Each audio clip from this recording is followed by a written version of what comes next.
અમદાવાદના મેઘાણીનગરમાં સરદાર વલ્લભભાઈ આંતરરાષ્ટ્રીય એરપોર્ટ પર ટેક ઓફ કરતી વખતે એર ઇન્ડિયાનું અમદાવાદથી લંડન જતું પ્લેન ક્રેશ થયું છે. આ વિમાન એરપોર્ટ પરથી બપોરે 1:38 વાગે ટેક ઓફ થયું હતું અને 1.40 વાગે દુર્ઘટના સર્જાઈ હતી.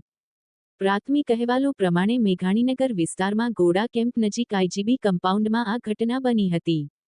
આ દરમિયાન દૂર સુધી ધુમાડાના ગોટેગોટા જોવા મળ્યા હતા, જેથી આસપાસના રહીશોમાં ભય ફેલાઈ ગયો હતો.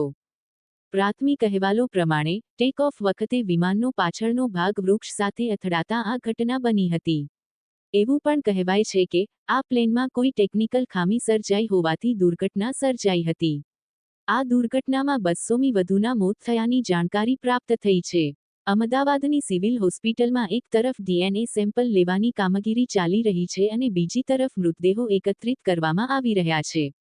એવામાં અમદાવાદ પોલીસના ડેપ્યુટી કમિશનર દેસાઈએ મીડિયા સાથે વાતચીતમાં જણાવ્યું છે કે અત્યાર સુધીમાં 265 મૃતદેહો હોસ્પિટલ લવાયા છે. પીએમ મોદી શુક્રવારે અમદાવાદ આવે તેવી શક્યતા. આજે કેન્દ્રીય ગૃહમંત્રી, ગુજરાતના મુખ્યમંત્રી અને કેન્દ્રીય નાગરિક ઉડ્ડયન મંત્રીએ અમદાવાદમાં ઘટનાસ્થળ અને સિવિલ હોસ્પિટલની મુલાકાત લીધી હતી. જે બાદ હવે શુક્રવારે 13 જૂન વડાપ્રધાન નરેન્દ્ર મોદી પણ અમદાવાદ આવે તેવી શક્યતા છે. સૂત્રો અનુસાર તેઓ સવારે 8 વાગ્યા બાદ અમદાવાદ પહોંચશે. ગરમી અને 1.25 લાખ લીટર ઈંધણના કારણે બચવાનો મોકો ન મળ્યો: ગૃહમંત્રી શાહ. કેન્દ્રીય ગૃહમંત્રી અમિત શાહે ઘટનાસ્થળ તથા સિવિલ હોસ્પિટલની મુલાકાત બાદ જણાવ્યું છે કે ભારત સરકાર અને ગુજરાત સરકારના તમામ વિભાગો રાહત અને બચાવ કાર્યમાં જોડાઈ ગયા છે. વિમાનમાં કુલ દેશ-વિદેશના 230 મુસાફરો, 12 ક્રૂ મેમ્બર્સ સવાર હતા. જેમાંથી એક મુસાફર જીવિત બચ્યા હોવાના સમાચાર મળ્યા. મૃત્યુના આંકડા ડીએનએ પરીક્ષણ બાદ સત્તાવાર રીતે જાહેર કરાશે. દુર્ઘટના બાદ ગુજરાત અને ભારત સરકારના તમામ વિભાગોએ રાહત અને બચાવ કાર્ય શરૂ કર્યું, પરંતુ ગરમી અને વિમાનમાં 1.25 લાખ લીટર ઈંધણ હોવાથી બચવાનો મોકો ન મળ્યો. ડીએનએ સેમ્પલ લેવાની પ્રક્રિયા ટૂંક સમયમાં સમાપ્ત થશે. ગુરુવારે સાંજ સુધીમાં 204 જેટલા મુસાફરોના મૃતદેહ મળી આવ્યા હતા. હજુ પણ ઘટનાસ્થળ પર કાર્યવાહી ચાલી રહી છે. ટાટા ગ્રુપે મૃતકોના પરિજનો માટે 1 કરોડની સહાય જાહેર કરી. અમદાવાદમાં પ્લેન ક્રેશની દુર્ઘટના બાદ ટાટા ગ્રુપ દ્વારા મૃતકોના પરિજનો માટે 1 કરોડ રૂપિયાનું આર્થિક વળતર આપવાની જાહેરાત કરી છે.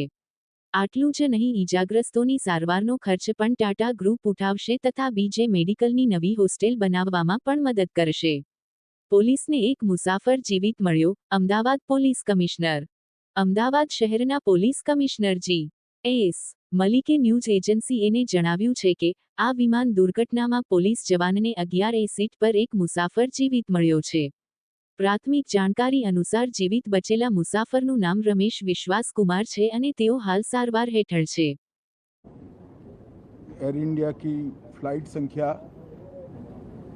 AI 171 दुर्घटनाग्रस्त हुई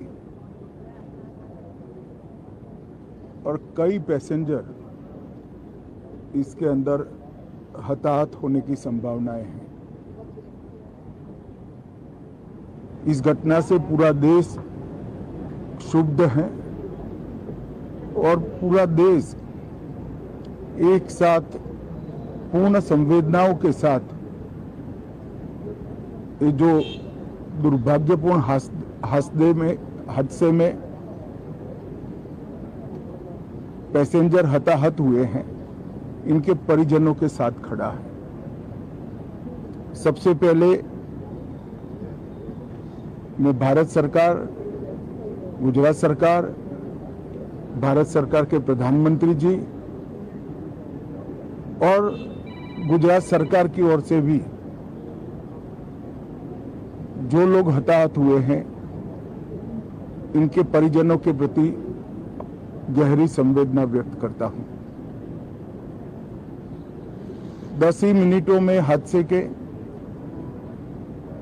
भारत सरकार के पास सूचना पहुंची. तुरंत ही मैंने मुख्यमंत्री जी, यहाँ के गृह मंत्री, होम डिपार्टमेंट के control room, civil aviation department, civil aviation मंत्री, सभी से संपर्क किया. प्रधानमंत्री जी का भी तुरंत ही फोन आ गया और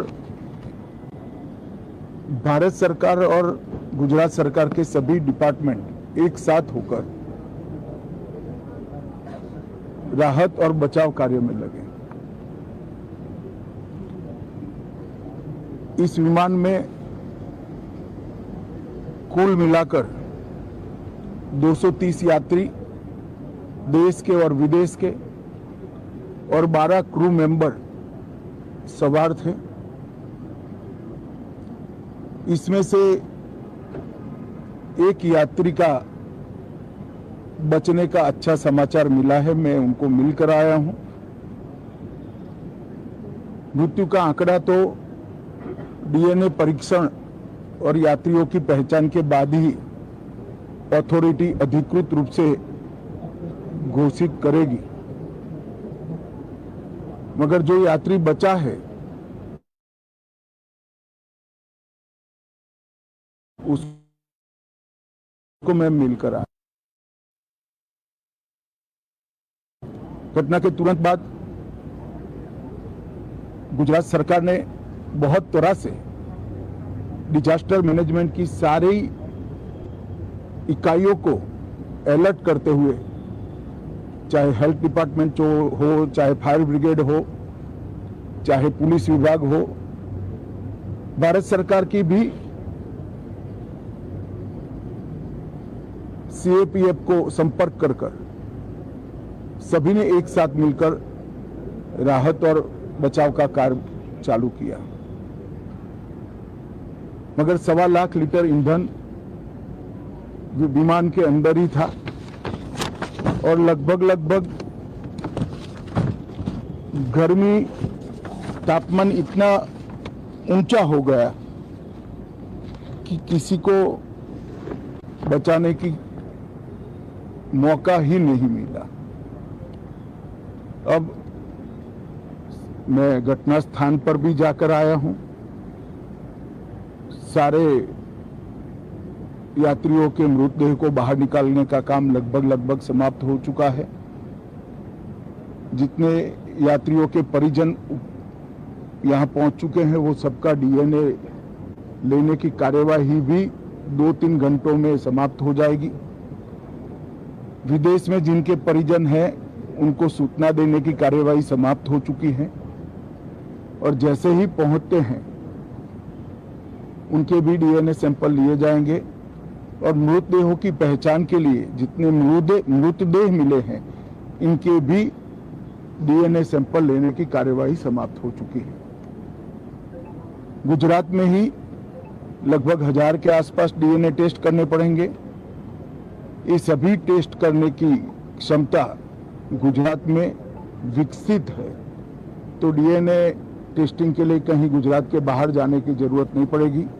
गुजरात की एफएसएल और नेशनल फॉरेंसिक साइंस यूनिवर्सिटी दोनों मिलकर कम से कम समय में डीएनए का परीक्षण पूरा करने के बाद परिवारजनों को अपना मृतदेह परिजन का मृतदेह सौंपने का काम करेंगे। उनके रहने की सुविधा, उनकी सांत्वना की सुविधा, जिनको मेडिकल प्रॉब्लम ट्रॉमा के कारण हुए इनकी मेडिकल की सुविधा, ये सारी व्यवस्था बहुत सुचारू रूप से हो चुकी है।